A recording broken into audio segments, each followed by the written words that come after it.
Kejadian pasal 11, Menara Babel. Adapun seluruh bumi, satu bahasanya dan satu logatnya. Maka berangkatlah mereka ke sebelah timur dan menjumpai tanah datar di tanah Sinear. Lalu menetaplah mereka di sana.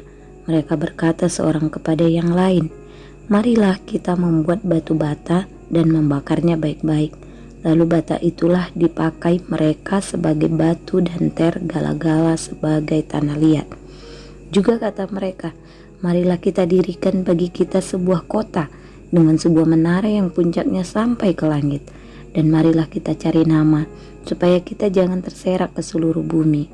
Lalu turunlah Tuhan untuk melihat kota dan menara yang didirikan oleh anak-anak manusia itu. Dan ia berfirman, "Mereka ini satu bangsa dengan satu bahasa untuk semuanya. Ini barulah permulaan usaha mereka. Mulai dari sekarang, apapun juga yang mereka rencanakan, tidak ada yang tidak akan dapat terlaksana. Baiklah kita turun dan mengacau balaukan di sana bahasa mereka, sehingga mereka tidak mengerti lagi bahasa masing-masing." Demikianlah mereka diserakkan Tuhan dari situ ke seluruh bumi, dan mereka berhenti mendirikan kota itu. Itulah sebabnya sampai sekarang nama kota itu disebut Babel, karena disitulah dikacau balaukan Tuhan bahasa seluruh bumi, dan dari situlah mereka diserakkan Tuhan ke seluruh bumi. Keturunan Sem. Inilah keturunan Sem. Setelah Sem berumur 100 tahun, ia memperanakkan Arpaksad 2 tahun setelah air bah itu. Sem masih hidup 500 tahun setelah ia memperanakkan Arpaksad, dan ia memperanakkan anak-anak lelaki dan perempuan.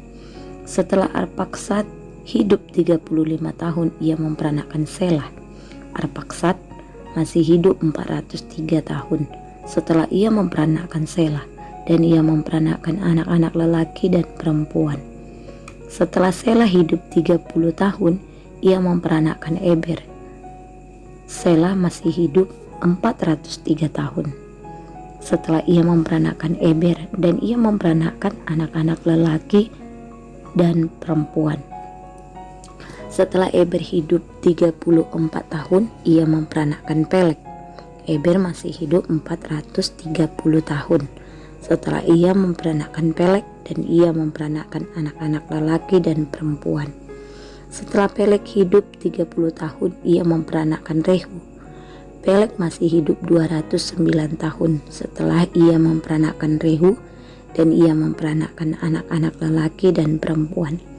Setelah Rehu hidup 32 tahun, ia memperanakkan Serug.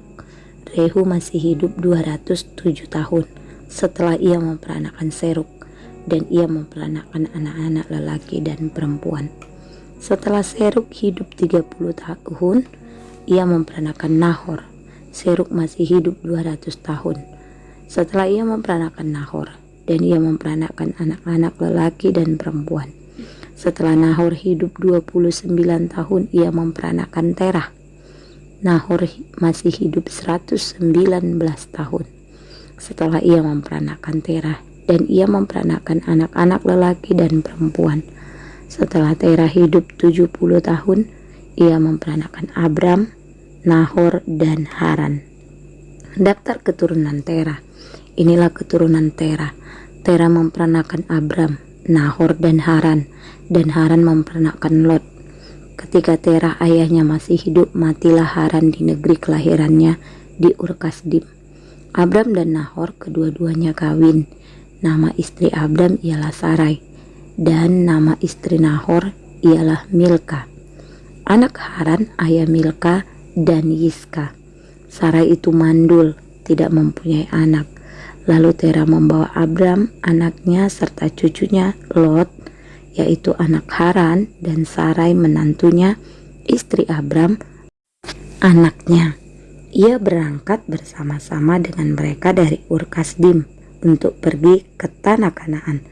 Lalu sampailah mereka ke Haran dan menetap di sana. Umur Terah ada 205 tahun, lalu ia mati di Haran.